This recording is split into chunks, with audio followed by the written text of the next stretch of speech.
na ma yake tambaya. Na alaikum salam wa rahmatullahi faddal. Sallallahu alaihi wasallam. Na'am.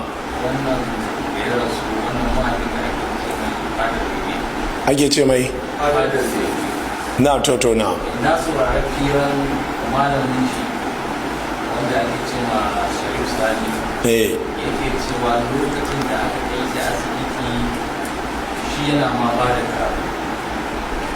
Aka ce zai zo ce a sai gama da shi sai aka fito cewa Allah ya ɗauki rayuwarsa. Na'am. So da aka zo jana'izarsa. Na'am. Bayan an gama an dawo ina da a gidan shi malamin aka yi karatu. Sai wani mutum da ƙarƙar wani shi da wani nashi sai yana faɗar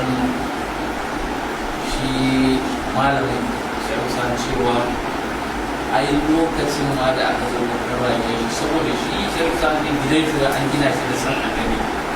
wai sai manzan Allah ya zo da manzan Allah ya zo wurin wai sai ba shi haƙuri lokacin shi ya yi ga abin nashi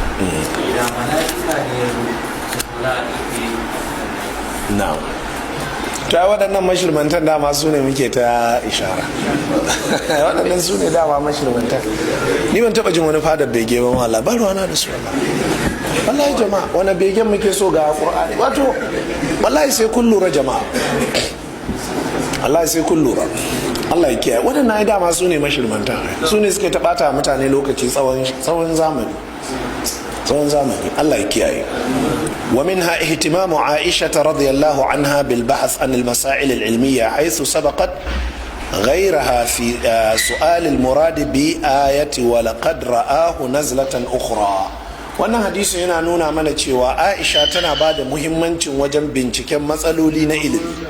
ku dubi dai inda da kanta ta bayyana cewa a cikin wannan al'umma ita ta fara tambayar manzon Allah game da ma'anar wannan aya walaqad ra'ahu nazlatan ukhra an fahimta jama'a to irin wannan tambayoyin suna faruwa ne ɗalibin ilimi jama'a yana nazari a gida sai rinka tattara tambayoyi a cikin littattafai da matsaloli da ayoyi da hadisai bayan kamar wata biyu wata uku sai malami sai ce zai kulla majalisi na tambaya waɗannan tambayoyin ba tambayoyi ne irin na algabata malama ta tana jinin haila kwana uku bayan kwana uku da kuma jini ya zo sai ya ki tsayawa ya zan yi a waɗannan tambayoyi ne na amma su ma waɗannan za su iya zuwa su amsa musu su ana nufin ɗaliban ilimi waɗanda ke shiga littattafai irin waɗannan suna yo bincike to yana cikin binciken sai ga wani abu da zai ruɗa shi sai ya rubuta wannan tambaya dangane da wannan abu ana nufin ɗaliban ilimi waɗanda suke karanta ayoyin alkur'ani suna nazarinsu sai ya ga wasu ayoyi to shine sai a zo a zauna da hakan aka zo aka zauna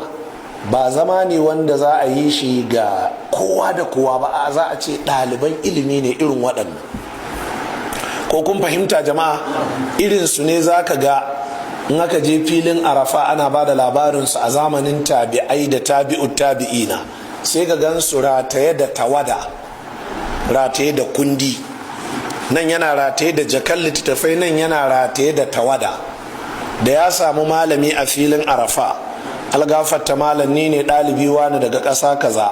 na taɓa karanta littafinka mai kaza kaza kaza shine na rubuto tambayoyi nake so zan yi maka sai ga malamin yana ba da amsa shi kuma ɗalibin yana rubutawa shine sai koma da garinsu cewa ga amsoshin da malam ya bayar dangane da kaza ya je tara ɗaliban ilimi yan uwan shi ya amfanar to Aisha ta ne wa annabi tambayoyi irin waɗannan tambayoyi na ɗaliban ilimi ina son ku bambance akwai tambayoyi na ɗaliban ilimi akwai kuma tambayoyi waɗanda yake na jama'ar gari ne mutumin da zai zo ya ce algafata malam na tsinci naira 200 na rasa yadda zan yi da ita shi nake to wannan fatoyi ne irin na jama'ar gari amma mutumin da zaka ji ya ce algafata malam hadisi ne naga al-Imam Ahmad ya ruwaito shi a cikin Musnad sai kuma ga Bazzar ya ruwaito wannan hadisin amma sai naga isnadin Bazzar ya sha bamban da isnadin Imam Ahmad a wuri kaza da wuri kaza da wuri kaza to kaga irin wannan jama'ar gari ma suna wurin ba ma sa fahimtar me ake cewa to dole ne sai an rinka bambance irin waɗannan to ana nufin Aisha tana ba da muhimmanci dangane da irin waɗannan tambayoyi